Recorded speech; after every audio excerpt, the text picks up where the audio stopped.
Assalamualaikum warahmatullahi wabarakatuh.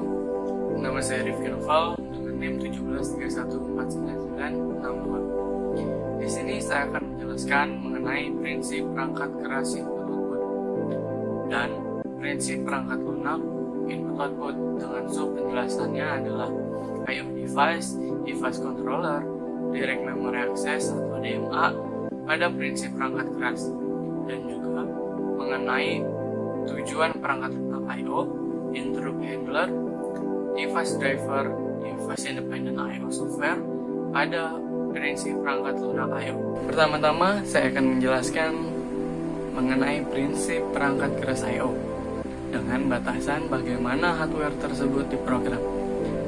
Pada perangkat keras I/O ini, manajemen perangkat keras mempunyai beragam fungsi, diantaranya mengirimkan perintah ke perangkat I/O agar menyediakan layanan, menangani interupsi perangkat I/O, menangani kesalahan pada perangkat I/O, dan juga menyediakan interface ke pemakai. Selanjutnya ada I/O device. I/O device ini dibedakan menjadi dua, yaitu berdasarkan sifat aliran datanya dan juga berdasarkan sasaran komunikasinya. Kita mulai dari sifat aliran datanya. Di sini sifat aliran datanya juga terbagi menjadi dua, yaitu perangkat orientasi blok atau block oriented device. Apa itu block oriented device?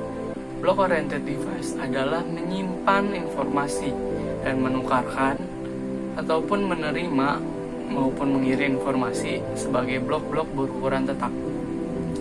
Tiap bloknya memiliki alamat tersendiri. Ukuran bloknya dapat beragam antara 128 sampai dengan 1024 byte. Kemudian ciri utamanya adalah dimungkinkan membaca atau menulis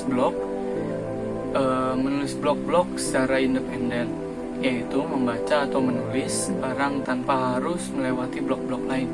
Contohnya ada disk, tape, CD-ROM, dan juga optical disk. Kemudian yang kedua itu berdasarkan perangkat orientasi karakter atau karakter oriented device. Karakter oriented device ini adalah mengirim atau menerima karakter tanpa peduli membentuk suatu struktur blok, not addressable, dan tidak mempunyai operasi C. Contohnya terminal, line printer, punch card, network interface, pita kertas, dan mouse. Klasifikasi yang sudah saya sebutkan itu tidak mutlak, karena ada beberapa perangkat yang tidak termasuk kategorinya. Misalnya, clock yang tidak teramati secara blok dan juga tidak menghasilkan atau menerima aliran karakter, sehingga clock menyebabkan interupsi pada interval. Kemudian interval yang didefinisikan dan juga memory mapped script. Kemudian sedangkan berdasarkan sasaran komunikasinya terbagi menjadi tiga, yaitu satu, perangkat yang terbaca oleh manusia atau disebut juga dengan human readable device. Contohnya itu ada VDT atau video display terminal, terdiri dari monitor dan keyboard dan juga ditambah dengan mouse. Yang kedua, perangkat yang terbaca oleh mesin atau machine readable device, contohnya disk, tape, sensor, controller, dan juga aktuator. Yang ketiga, ada perangkat untuk komunikasi seperti infrared, bluetooth, wireless, dan lain-lain. Setelah tadi ada I/O device, selanjutnya saya akan menjelaskan mengenai device controller, yang unit I/O-nya berupa komponen elektronik dan komponen mekanik. Komponen elektronik ini berupa device controller atau adapter untuk mengaktifkan perangkat eksternal dan memberitahukan yang perlu dilakukan oleh perangkat atau driver. Contohnya unit tape magnetik diinstruksikan untuk kembali ke posisi awal, bergerak ke record berikutnya, dan sebagainya. Kemudian ada komponen mekanik dengan contoh head, motor stepper, dan juga printer. Selanjutnya kita akan membahas direct memory access atau disingkat DMA. DMA adalah suatu cara pemindahan data atau informasi dari memori ke perangkat I/O atau sebaliknya yang dilakukan secara langsung tanpa campur tangan dari prosesor. DMA berfungsi membebaskan pemroses menunggu transfer data yang dilakukan I/O device. Setelah kita membahas prinsip perangkat keras I/O, selanjutnya kita akan membahas prinsip perangkat lunak I/O, yang mana pemanfaatan perangkat lunak untuk mengelola I/O ini pada dasarnya adalah pengorganisasian software dalam beberapa layer, di mana level bawah menyembunyikan akses atau kerumitan hardware untuk level di atasnya. Level akan berfungsi sebagai antarmuka atau interface ke pengguna atau user. Adapun kriteria, karakteristik, atau tujuan perangkat lunak I/O adalah satu, konsep dalam desain software I/O merupakan device independent dan tidak bergantung pada device yang digunakan. Yang kedua, ada penamaan yang seragam atau uniform naming. Penamaan file berkas atau perangkat adalah string atau integer dan harus sederhana, tidak bergantung pada device. Contohnya, seluruh disk dapat dibuat dengan hierarki sistem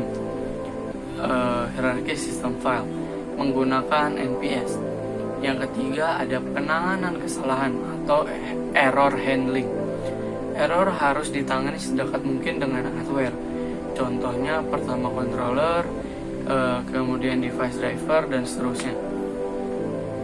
Dan jika tidak bisa ditangani, diberi pesan. Yang keempat, ada synchronous blocking atau asynchronous interrupt driver transfer. Kebanyakan I/O adalah asinkron. Pemroses memulai transfer dan mengabaikan untuk melakukan kerja lain sampai interupsi tiba. Program pemakai sangat lebih mudah ditulis jika operasi I/O berorientasi blok. Setelah perintah read, pemrogram ditunda secara otomatis sampai data tersedia di buffer. Yang kelima, ada serial versus dedicated device.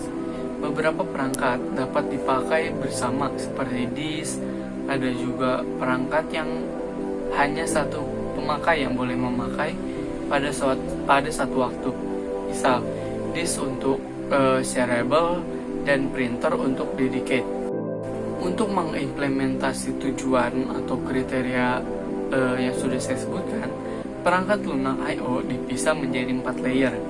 Tetapi di sini saya hanya akan menjelaskan 3. Yang pertama, interrupt handler. Interrupt handler ini interrupt yang harus disembunyikan agar tidak terlihat rutin. Berikutnya, device driver di blok saat perintah I/O diberikan dan menunggu interupsi. Ketika interupsi terjadi, prosedur penanganan interupsi bekerja agar device driver keluar dari state block. Yang kedua, device driver. Device driver ini seluruh kode device dependent terletak di device driver. Tiap driver device atau device driver ini menangani satu tipe atau satu kelas device. Tugas dari device driver untuk menerima permintaan abstrak dari software device independent di atasnya dan melakukan layanan sesuai permintaan atau mengeksekusinya. Kemudian yang ketiga, device independent operating system software. I/O atau I/O device independent ini adalah software I/O yang tidak bergantung pada perangkat keras. Fungsi dasar dari software independent device ini adalah satu, membentuk fungsi I/O yang berlaku untuk semua device, dan yang kedua, menyediakan interface uniform yang seragam ke user level software. Ketiga, memberikan penamaan device. Yang keempat, memberikan proteksi device. Yang kelima, memberi ukuran blok device agar bersifat device independent. Yang keenam, melakukan buffering. Yang ketujuh, mengalokasi penyimpanan pada blok device. Yang kedelapan, lokasi dan pelepasan dedicated device. Kesembilan, melakukan pelaporan kesalahan. Mungkin itu aja yang dapat saya sampaikan. Kurang lebih mohon maaf. Wassalamualaikum warahmatullahi wabarakatuh.